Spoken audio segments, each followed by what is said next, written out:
தலைமுறை நேயர்களுக்கு வணக்கம். பிடி ஸ்பெஷல் பகுதியில் பல்வேறு சிறப்பு தொகுப்புகளை பார்க்கலாம்.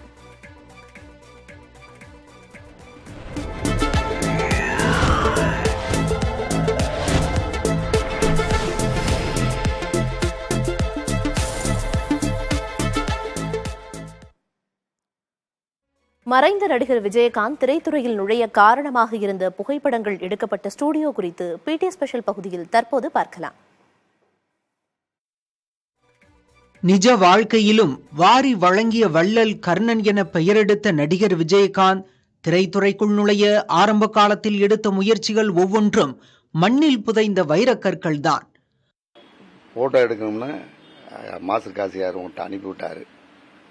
நீங்கள் எனக்கு நல்ல படங்களாக இருந்தது எடுத்து கொடுத்தீங்கன்னா நான் உங்களை நினைச்ச வாழ்நாள் பூரா நினைக்கிறாரு. ஏதோ எனக்கு தெரிஞ்சதை சிறப்பாகவே செஞ்சு தர்றேன் அப்படின்னு. ஆனால் எனக்கு பகலில் எனக்கு 8 பேர் வேலை பார்க்குறான். 8 பேருக்கு நான் வேலை கொடுக்கணும். நைட்டு 11 மணிக்கு வாங்க, விடியறது வரையிலும் ஒரு 30 நாள் கூட படம் எடுப்போம். எனக்கு தூக்கம்லாம் வராது அப்படின்னு. மதுரை ஆரப்பாளையம் பகுதியில் இயங்கும் ராசி டிஜிட்டல் ஸ்டுடியோவில் பணியாற்றிய ஆசை தம்பி விஜயகாந்துடன் 1976ஆம் ஆண்டு பணியாற்றிய அனுபவத்தை தான் இப்படி பகிர்ந்து கொண்டார். ராசி டிஜிட்டல் ஸ்டுடியோவில் அவர் எடுத்துக்கொண்ட புகைப்படம் திரைத்துறையில் நுழைவதற்கும் அவருக்கு ராசியை ஏற்படுத்தி கொடுத்தது. நீங்கள் ரைஸ் மில்ல வேலை ஆகிறிய, வேலை பார்த்துட்டு 6 மணிக்கு மேலே தான் வரணும். அதுக்கெல்லாம் உங்களை ஆயத்தமாகிக்கிட்டு வாங்க. நான் படம் எடுக்கிறது நான் எடுத்துருவேன். நீங்கள் உங்கள் ஃபேஸ் கொஞ்ச நேரமாக தூங்கி அதை எக்ஸ்பிரஸ் பண்ணுற மாதிரி இருந்தால் தான் நல்லா இருக்கும். ஏன்னா இதை வச்சு தான் ஒரு ஸ்டில் ஃபோட்டோ வச்சு தான் சினிமாவில் அவங்க நடிக்கிறதுக்கு செலக்ட் பண்ணுவாங்க பவுடர் மேக்கப் டெஸ்ட்லாம். அதனால் அதுக்கு தக்கவரை வாங்க. அதுக்கு ஒத்துழைப்பு கொடுத்தீங்கன்னா உங்கள் காசு பணம்லாம் எனக்கு தேவையில்லை, என்னை நினச்சிக்கிட்டீங்கன்னா போதும்னு. அது அவர் எனக்கு கரெக்டாக செஞ்சார். அவர் ஒத்துழைப்பு கொடுத்தாரு. விஜயகாந்த் கேட்டுக்கொண்டதற்கு இணங்க இரவு பகலாக அவருக்கு பல்வேறு போஸ்களில் ஆசை தம்பி புகைப்படம் எடுத்து கொடுத்துள்ளார். ஒரு புகைப்படம் எடுக்க 2 மணி நேரமாகும் என்றும் இரவு 11 மணி முதல் அதிகாலை வரை புகைப்படங்கள் எடுப்போம் என்றும் கூறுகிறார் புகைப்பட கலைஞர் ஆசை தம்பி.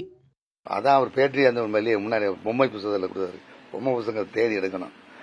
அது வெளியில் அந்த பேனத்தில் இருக்கும். எல்லா படத்துக்கும் விடாமல் விடாப்பிடியோட 2000 படம் கொடுத்தேன்.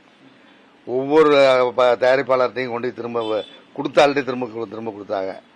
அதுக்கு சப்போர்ட் பண்ணவங்க அந்த நேரத்தில் மதுரையை சுற்றி இருந்த இளையராஜா, கங்கை அமரன், இவங்க பூரா மதுரைக்கார ஆளுங்க.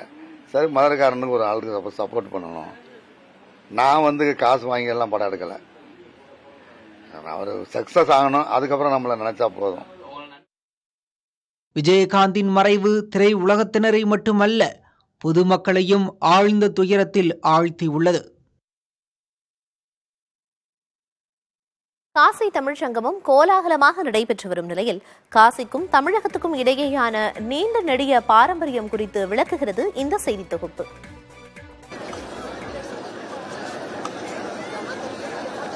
காசி என்று அழைக்கப்படும் வாரணாசி உத்தரப்பிரதேசத்தில் கங்கை கரையில் அமைந்துள்ள நகரமாகும். இங்குள்ள காசி விஸ்வநாதர் கோயிலில் உள்ள சிவலிங்கம் 12 ஜோதிர்லிங்கங்களில் ஒன்றாகும். பண்டைய காலங்களில் கல்விக்கூடங்கள் பல அமைத்து கல்வியில் சிறந்த இடமாக விளங்கியது வாரணாசி. இங்கு தயாரிக்கப்படும் பனாரஸ் பட்டுப்புடவைகள் மிகவும் பிரபலமானவை. இப்படி காசிக்கு என பல்வேறு சிறப்புகளும் உண்டு. காசிக்கும் தமிழ்நாட்டிற்கும் நீண்ட நெடிய பந்தம் உள்ளது. காசியின் வளர்ச்சியில் தமிழர்களின் பங்கு அளப்பரியது. காசியின் சுற்றுவட்டார பகுதிகளில் பல தமிழ் கோயில்கள் உள்ளன. தமிழக திருமணங்களில் காசி யாத்திரை சென்ற வழக்கம் இன்றளவும் கடைபிடிக்கப்பட்டு வருகிறது. காசியில் மகாகவி சுப்பிரமணிய பாரதியார் வாழ்ந்த வீடு இன்றும் அங்கு உள்ளது. பாரதியாரை போற்றும் விதமாக பனாரஸ் பல்கலைக்கழகத்தில் அவருக்காக தமிழ் இருக்கை அமைக்கப்பட்டுள்ளது குறிப்பிடத்தக்கது. பிரசித்தி பெற்ற காசி விஸ்வநாதர் கோயிலுக்கு நாள்தோறும் 1,00,000க்கும் அதிகமான பக்தர்கள் வந்து செல்லும் நிலையில் கோயிலின் அறங்காவலர் குழுவில் தமிழர் ஒருவர் நியமனம் செய்யப்பட்டுள்ளார். பிரதமர் நரேந்திர மோடியால் நேரடியாக நியமனம் செய்யப்பட்டுள்ளதற்கு மகிழ்ச்சி தெரிவித்துள்ள அவர், தமிழகத்திலிருந்து அதிக அளவிலான பக்தர்கள் காசி விஸ்வநாதர் கோயிலுக்கு வருகை தருவதாக கூறினார்.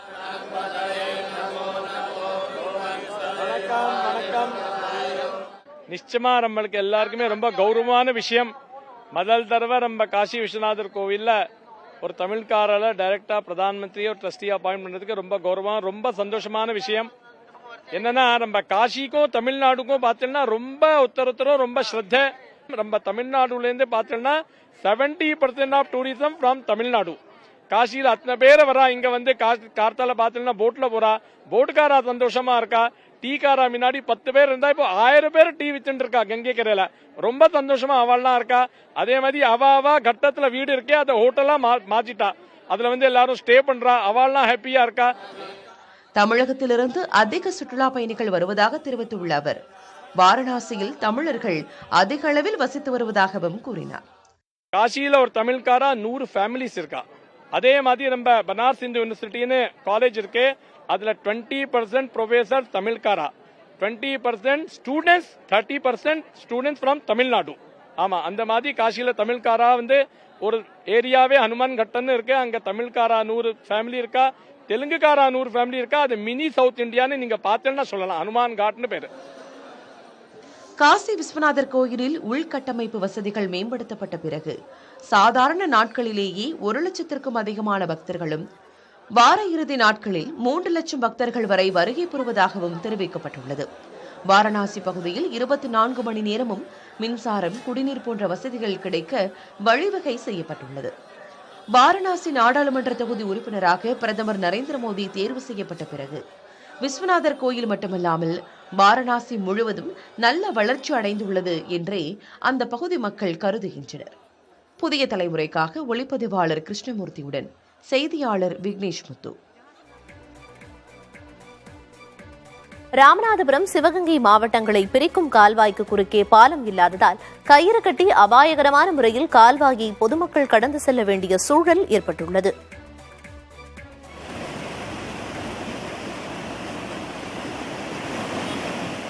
சுமார் 20 ஆண்டுகளுக்கு மேலாக ஒவ்வொரு ஆண்டும் வழக்கம் போல வைகை அணையிலிருந்து திறந்துவிடப்படும் தண்ணீர் பார்த்திபனூர் மதகு அணைக்கு வந்தடையும்.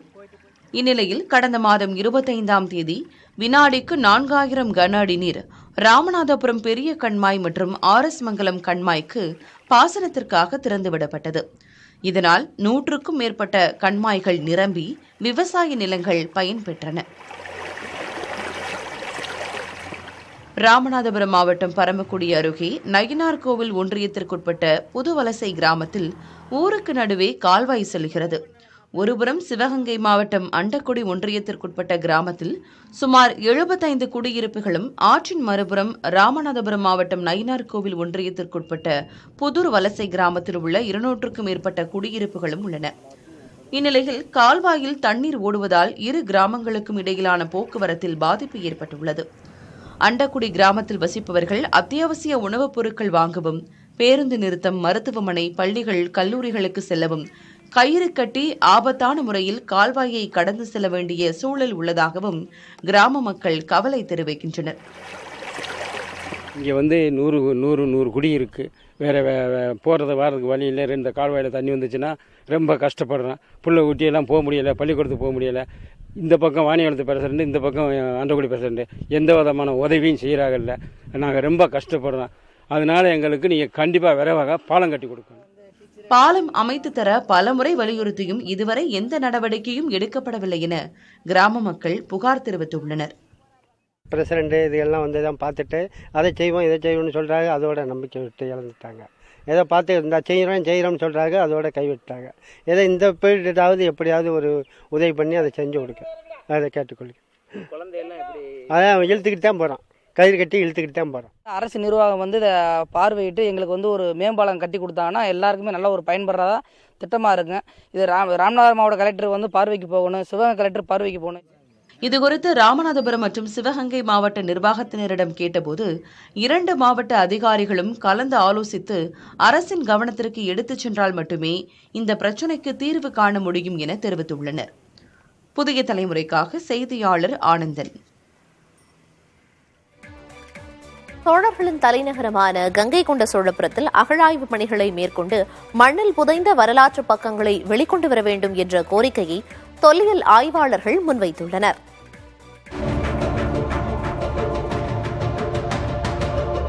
ராஜேந்திர சோழனால் உருவாக்கப்பட்ட மிகப்பெரிய வணிக நகரம் கங்கை கொண்ட சோழபுரம். கங்கை கொண்ட சோழபுரம் மிகப்பெரிய வணிக நகரமாக இருந்தது என்பதற்கு பல்வேறு கல்வெட்டுகள் சான்றாக உள்ளன. அதற்கு மேலும் வலுவூட்டும் விதமாக கங்கை கொண்ட சோழபுரத்திற்கு வடகிழக்கு பகுதியில் உள்ள சம்போடையில் 100 ஏக்கர் பரப்பளவில் சோழர்கள் காலத்தில் 3 மிகப்பெரிய தொழிற்சாலைகள் அமைந்துள்ளதற்கான தொல் எச்சங்கள் பூமியின் மேல் பரப்பிலேயே சாட்சியாக உள்ளன. கொல்லங்குழி என்று அழைக்கப்படுகிற இந்த பகுதி, நாங்கள் தற்போது நின்று கொண்டிருக்கிற இந்த இடம் என்பது மிகப்பெரிய இரும்பு தொழிற்சாலை இருப்பதற்கான சான்றுகளாக கிட்டத்தட்ட ஒரு 10-12 ஏக்கரில் இரும்பு உருக்குகள் கிடைக்கின்றன. நீங்கள் பார்த்து கொண்டிருக்கிற இந்த பையன் கையில் ஏந்தி கொண்டிருக்க இரும்பு உருக்குகள் போன்று ஒரு 12-13 ஏக்கரில் பரவலாக எல்லா இடங்களிலே இந்த இரும்பு இடுக்கு கிடைக்கிறது.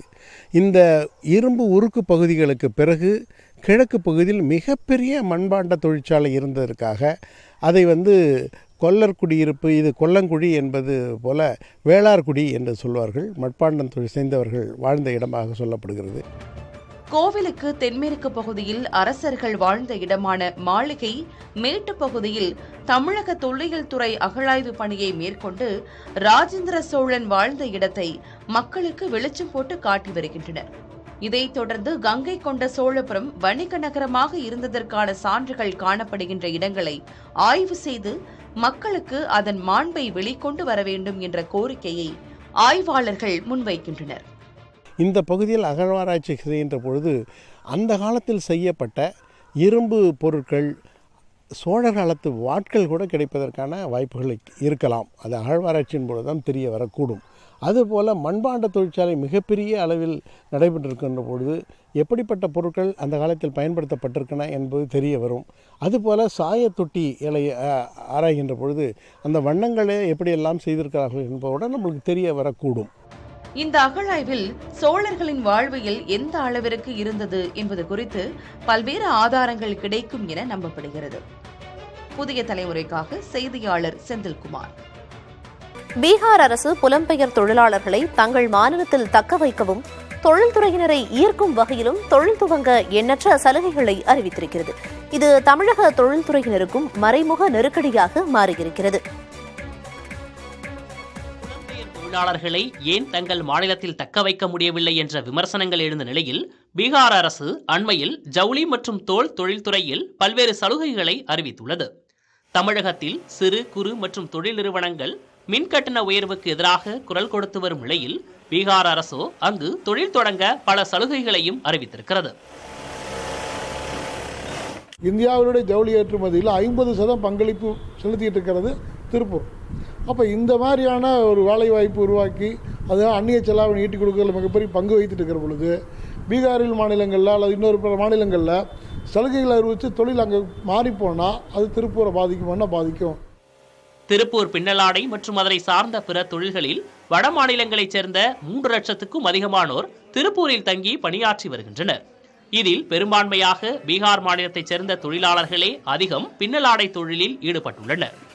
இந்நிலையில் பீகார் மாநில அரசு அங்கு பின்னலாடை தொழிலை பிரம்மாண்டமாக விரிவுபடுத்தும் எண்ணத்தோடு பல்வேறு சலுகைகளை வாரி குவித்துள்ளது.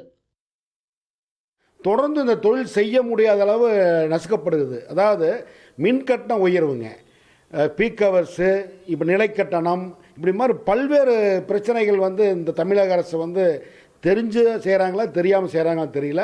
இதனால் திருப்பூர் மாதிரி எம்எஸ்எம்இ செக்டார் உள்ள ஊர்கள்லாம் வேறு மாநிலத்துக்கு போகிற மாதிரி ஒரு அபாயம் இருக்குது. அதுக்குண்டான இது நடந்துகிட்ருக்கு. அரசு இது போர்க்கால அடிப்படையில் தடுத்து நிறுத்தணும். அப்படின்னா அந்த மாநிலத்தை விட இங்கே மானியங்களும் இந்த தொழிலை ஊக்கப்படுத்துகிற மாதிரி தக்க வைக்கிற மாதிரி புதிய ஜவுளி கொள்கையை தமிழக அரசு வெளிப்படுத்தும். பீகார் அரசின் அறிவிப்பால் தமிழகத்தின் தொழில்துறைக்கு ஏற்பட்டுள்ள மறைமுக நெருக்கடியை எதிர்கொள்ள தமிழக அரசு உரிய நடவடிக்கைகளை எடுக்க வேண்டும் என்றும் ஜவுளி உற்பத்தியாளர்கள் கூறுகின்றனர். புதிய தலைமுறைக்காக திருப்பூரிலிருந்து செய்தியாளர் சுரேஷ்குமார். உத்தரப்பிரதேச மாநிலம் வாரணாசி அனுமன்காட் பகுதியில் மகாகவி பாரதியார் வாழ்ந்த வீடு இன்று வரை அங்குள்ள மக்களால் நினைவு சின்னமாக போற்றப்பட்டு வருகிறது. மகாகவி பாரதியார் வாழ்ந்த வீட்டின் தற்போதைய நிலை குறித்து விவரிக்கிறது இந்த செய்தி தொகுப்பு. வாரணாசியின் அனுமன்காட் பகுதியில் உள்ள இந்த வீட்டில்தான் கவிதைகளால் சுதந்திர வேட்கையையும் தேசபக்தியையும் பார்த்த எட்டயபுரத்து எரிமலை கவிஞன் மகாகவி பாரதி வாழ்ந்தார். அத்தை வீடான இவ்வீட்டில்தான் 1898 ஆண்டு முதல் 1902 ஆண்டு வரை பாரதியார் வசித்தார். இங்கு வாழ்ந்த காலகட்டத்தில்தான் மதன் மோகன் மாளவியா, அன்னிபெசன்ட் அம்மையார், பாலகங்காதர திலகர் போன்ற முக்கிய ஆளுமைகளை பாரதியார் சந்தித்தார். சுமார் 4 ஆண்டுகள் பாரதியார் வாழ்ந்த இந்த வீட்டில் தற்போது அவரின் வழித்தோன்றல்கள் வசித்து வருகின்றனர். வீட்டின் நுழைவு பகுதியிலேயே 2.5 அடி அளவுக்கு பாரதியின் மார்பளவு சிலை உள்ளது. அது மட்டுமல்லாமல் சிவன் கோயிலும் பாரதியாரின் புகைப்படம் மற்றும் அவர் எழுதிய நூல்களும் உள்ளன. இதுவரை அரசின் உதவி எதுவும் கிடைக்கவும் இல்லை, கேட்டதும் இல்லை என்கிறார் பாரதியாரின் தங்கை பேரனான ரவிக்குமார். சிவமடம்னு பேரு. கிருஷ்ண சிவன் தான் இதுக்கு ஒரிஜினல் ஓனர். என்னோட கொள்ளு தாத்தா ஜெயநாராயண் இன்டர் காலேஜில் எங்கள் தாத்தாவும் அவரும் 9ஆம் கிளாஸில் சேர்த்தா பாரதியாரோட அத்தை. அதுக்கப்புறம் 3 வருஷம் இங்கே படிச்சுட்டு ஃபர்ஸ்ட் கிளாஸில் பாஸ் பண்ணிவிட்டு போயிட்டேன். நானும் தமிழில் தான் பேசுவோம். என்னோட ஒய்ஃபும் மெட்ராஸ்காரி தான். அதனால நாங்கள்லாம் தமிழை தவிர வேற ஒரு பாஷையிலையும் ஆற்றுல பேச மாட்டோம். ஒன்றுமே உதவி எனக்கு கொடுக்கவும் இல்லை, நான் வாங்கிக்கவும் இல்லை. பாரதியார் வாழ்ந்த வீட்டை நினைவு இல்லமாக்க மாற்ற முடிவு செய்துள்ளதாகவும், ஆனால் பாரதியாரின் உறவினர்கள் அனுமதி இதுவரை கிடைக்கவில்லை எனவும் கூறுகிறார் வாரணாசி ஆட்சியர் ராஜலிங்கம். பாரதியார் இங்கே அந்த ஹனுமான்காட் ஏரியாவில் 4 வருஷம் இங்கே இருந்தாங்க. இப்போ அவங்க வம்சாவளி வந்தவங்க இங்கே இருக்கிறாங்க. இந்த ஒர்க்கை டிஜிட்டைஸ் பண்ணுறதுக்கான ப்ராஜெக்ட்ஸ்க்கு லாஸ்ட் இயரே இனிஷியேட்டிவ் எடுக்கப்பட்டது. அண்ட் அதோடு சேர்ந்து அந்த வீடையும் ஒரு மியூசியம் அவங்க ரெசிடென்ஷியல் ஏரியாவை கன்வெர்ட் பண்ணலாம் அப்படின்ட்டு ஒரு பிளான் போயிட்டு இருந்தது. இப்போ அவங்க சைட்லேருந்து அந்த கன்சென்ட்டுக்காக வெயிட் பண்ணிட்டு இருக்கிறோம்.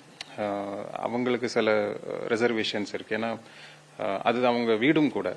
ஸோ அதை எப்படி அவங்களுக்கும் ப்ரைவசியோட பிரச்சனை இல்லாமல் அதை வர்றது எப்படின்னு சொல்லிட்டு அவங்க கிட்ட பேச்சுவார்த்தை நடந்துட்டு இருக்கு. அவங்க கன்சென்ட் கொடுத்துட்டாங்கன்னு சொன்னால் will proceed with the project. காசிக்கு செல்வோரிடையே பாரதியார் வீட்டையும் பார்க்க வேண்டும் என்ற ஆர்வம் அதிகரித்துள்ளது.